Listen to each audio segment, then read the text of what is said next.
Supreme court को या अदालतों को ये रबर स्टैम्प समझते हैं और ये समझते हैं कि जो जहाँ भी इनको कोई कानूनी रुकावट आती है तो ये कोई शायद कोई दर्जी की सिलाई मशीन है कि बस इसको इधर से नहीं इधर से सीधो।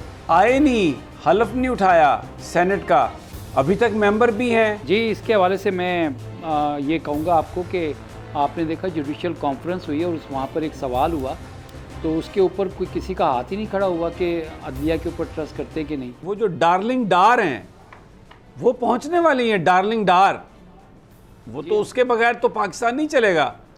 वो मियाँ साहब की सपुत्री भी अपने चाचू को कह रही है पता नहीं मना के लाएं, पता नहीं जैसे मर्जी लेके आएं, ये मिफ्ता कैसी बोंगियाँ मारता है, और वो डार्लिंग डार आए तो मुल्क को बेहतर करे। तो लगता है आपको डार्लिंग डार ये कर लेंगे? समी, पहले तो ये जो तरमीम की हवाले से जो आप बात कर रहे हैं कुछ ऐड करना चाहूँगा कि देखें आर्टिकल 175 जो है ना वो अदलिया से रिलेटेड है, आला अदलिया से रिलेटेड है आइन में। इसमें इंडिपेंडेंस ऑफ जुडिशरी यानी जो अदलिया की खुद मुख्तारी है उसके हवाले से वाज़ेह जो है वो शिकें मौजूद हैं। ये पहले भी इस तरह का अटैम्प्ट हुआ था और 2005 में जब NRO की गूंज आई थी तो उस वक़्त इफ्तिखार चौधरी ने माफ़ कीजिएगा 2007 में उस वक़्त इफ्तिखार चौधरी ने सू मोटो एक्शन लिया था। ये अक्टूबर का ही महीना था, 6 अक्टूबर को ये आया था और 12 अक्टूबर को पहली समाअत हुई थी। तो उसको पर्सन स्पेसिफिक कह के सुप्रीम कोर्ट ने ख़त्म कर दिया था।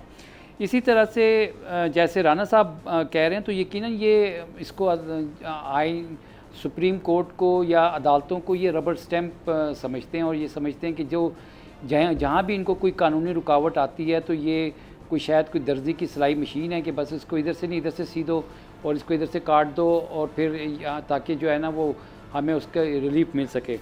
तो ये मुमकिन नहीं है। और जहाँ तक आपने डार साहब की बात की है तो डार साहब तो ये कह रहे थे कि पूरा नाम लेना, डार्लिंग डार। जी, डार्लिंग डार, जिस तरह आप भी कह रहे हैं। और कुछ लोग उनको मुंशी कहते हैं, पता नहीं क्यों कहते हैं, मुझे नहीं पता, लेकिन वो कहते हैं कि जी वो हिसाब किताब तो कर सकते हैं लेकिन मुल्क की मईशत को नहीं संभाल सकते। 200 अरब डॉलर जो थे वो स्विस अकाउंट्स में पड़े हुए थे और वो आज से चंद साल पहले ये कह रहे थे कि वो लेकर आएंगे। जहाँ तक मईशत का ताल्लुक़ है तो वो हर मामले में अपनी कमीशन जो थी वो मांगते थे और फिर ये बात भी ऑन रिकॉर्ड है, हमारे बहुत से सीनियर कोलीग्स हैं जिन्होंने ये मेंशन किया हुआ कि शायद वो इटली की कोई कंपनी थी वेस्पा बनाने वाली, उससे कमीशन का तकाजा किया था। तो सवाल ये पैदा होता है कि इसहाक डार साहब जो हैं वो ऐसा कौन सा अलादीन का चिराग लेकर आएंगे जिससे नहीं, लेकिन एक सवाल है मेरा आपसे, ब्रेक पर जाना है। आए नहीं, हलफ नहीं उठाया सेनेट का, अभी तक मेंबर भी हैं, सब कुछ है भाई, ये कानून तो फिर ये क्या, व्हाट इज़ द मैसेज यार? जी, इसके हवाले से मैं ये कहूँगा आपको कि आपने देखा जुडिशल कॉन्फ्रेंस हुई है और वहाँ पर एक सवाल हुआ तो उसके ऊपर कोई किसी का हाथ ही नहीं खड़ा हुआ कि अदलिया के ऊपर ट्रस्ट करते कि नहीं। तो पिछले चंद माह से पाकिस्तान के अंदर जिस तरह से कानून और आइन की, अच्छा वो ऑडियंस में जजेस भी बैठे थे, उन्होंने भी नहीं हाथ उठाया? जी जी बिल्कुल, उन्होंने भी नहीं हाथ उठाया था और ग्रेड F देना पड़ा था, कुर्सियों के साथ बांध दिया। मेरी टैक्सी में बैठ जाओ, जहां तक ले जाऊंगा। आई है टैक्सी कैश, टैक्सी कैश, आई है टैक्सी कैश, टैक्सी कैश, आई है टैक्सी कैश। कभी टैक्सी वाले ने सवारी को किराया दिया, सुना है ये सीट नहीं हॉट सीट है। अब जिंदगी में करेंगे ऐश क्योंकि आ गई है टैक्सी कैश। आई है टैक्सी कैश।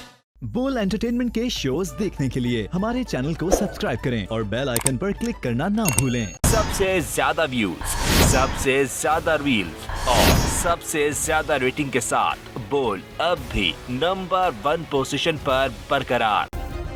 सब्सक्राइब करें और बेल दबाएं ताकि कोई खबर रह न जाए।